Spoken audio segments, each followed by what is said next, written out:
What are the tools you need as a musician to create good-looking content for online use? And that's what I'm going to talk about in this video. Previous video, I was talking about just a basic general approach to creating content. And again, this is me coming as a professional musician who's using content to highlight their work. I am not a professional content creator or a marketer who's using music as their vehicle, but rather I'm using social media and content to just kind of promote myself as a musician. And I'll just get right to the best thing that you can take away from this video. And you can turn it off after this if you don't care. And I would say that content creation is very much like learning an instrument. Very much like playing an instrument. In the sense that if you're a guitar player, if you're a bassist, and you buy a bunch of new pedals all at once and you put that right in your chain, it's going to complicate things. It takes time to learn and to understand.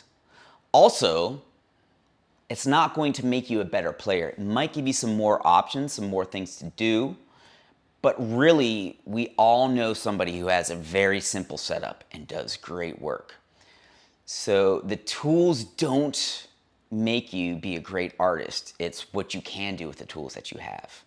Tools just give you some options, but don't fool yourself into thinking that if you buy this and this complicated thing, it's going to make it easier or better. So think about this. I really like to think about shooting content the way I think about recording music or being an engineer.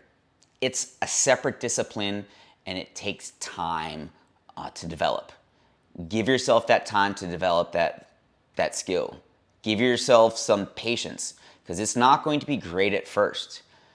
But don't think you have to be great at first. Just get it done.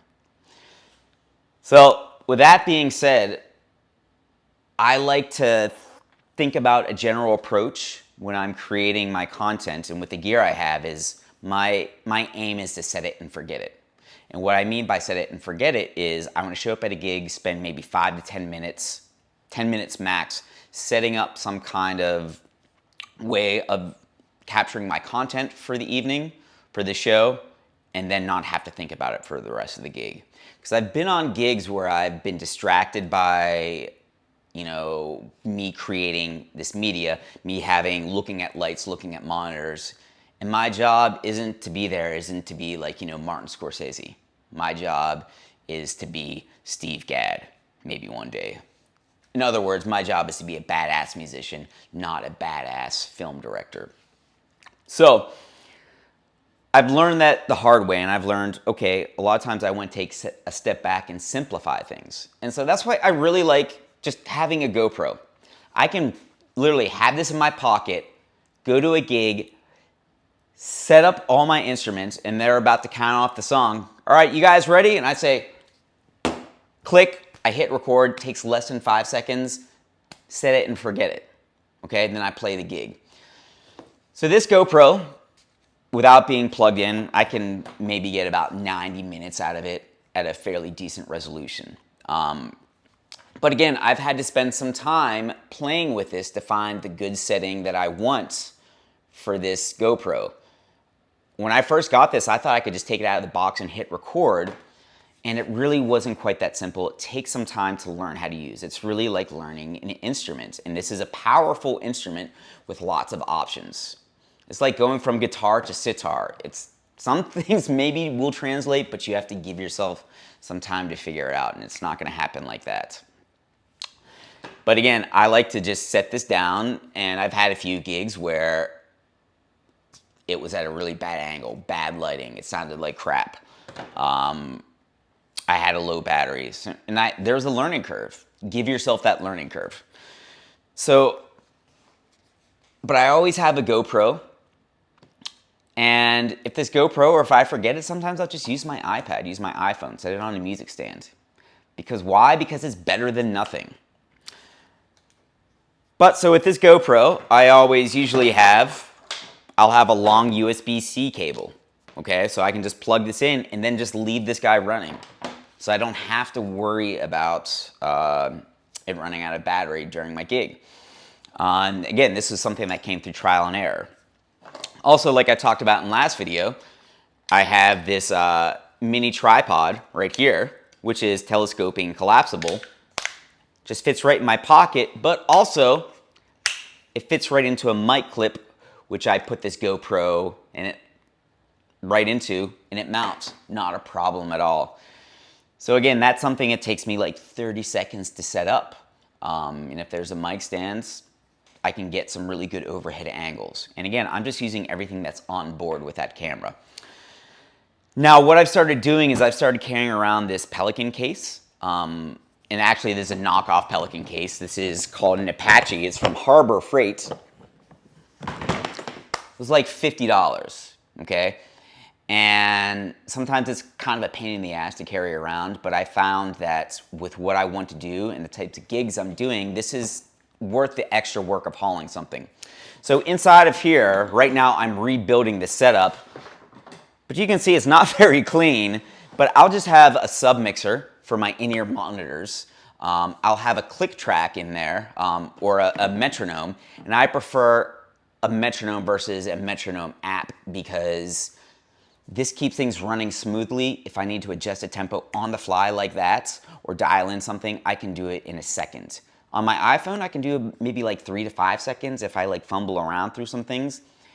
And those 2 to 5 seconds can really mean the difference between getting called back for a gig or not. Because if you're dialing in a tempo and there's that dead air on stage, it can be awkward and uncomfortable. And a lot of the musician at the front of the band running the gig may not like that.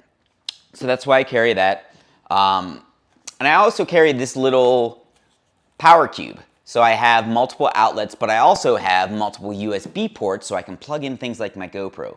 I can plug in my iPhone if I'm using something like Live BPM. Having a few USB ports, really helpful for me. Also plugging in my iPad for the charts. But also some things I've been experimenting with here in terms of my setup is I'm experimenting with using this little field recorder. So I got stereo mics on top of here, but I also have a stereo input. So I have 4 tracks total that I can be recording with. And so what I've been doing, and I'm still trying to figure this out, I actually can mount this right to the top of my GoPro. So this is called a cold shoe mount. And I can actually, because I'm using a GoPro Media Mod, I can just put a stereo input right into here from that field recorder.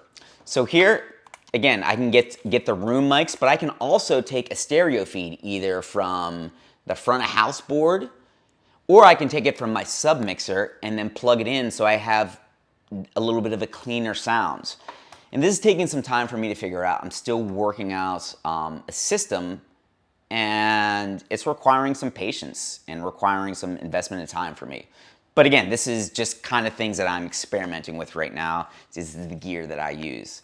It costs like $200, $300, $50, sub mix board like $100, $200.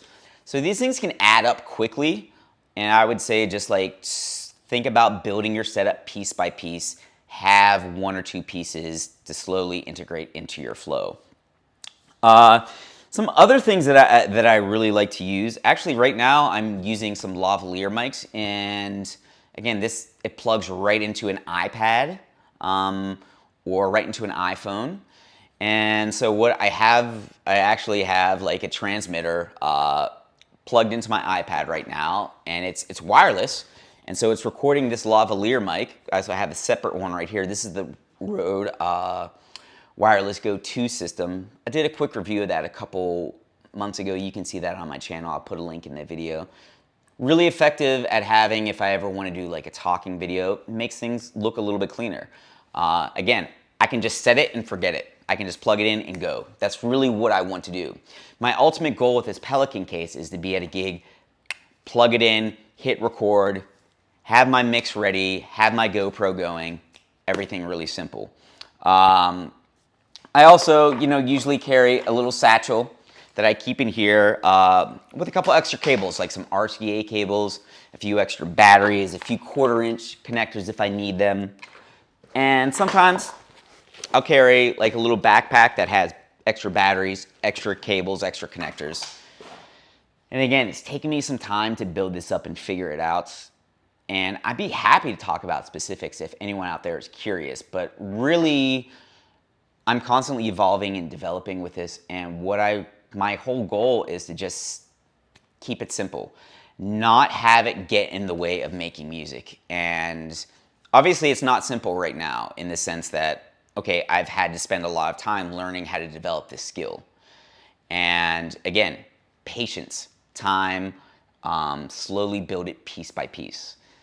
So if you think what I'm saying is valuable, man, shoot me a like, shoot me a follow, subscribe, comment.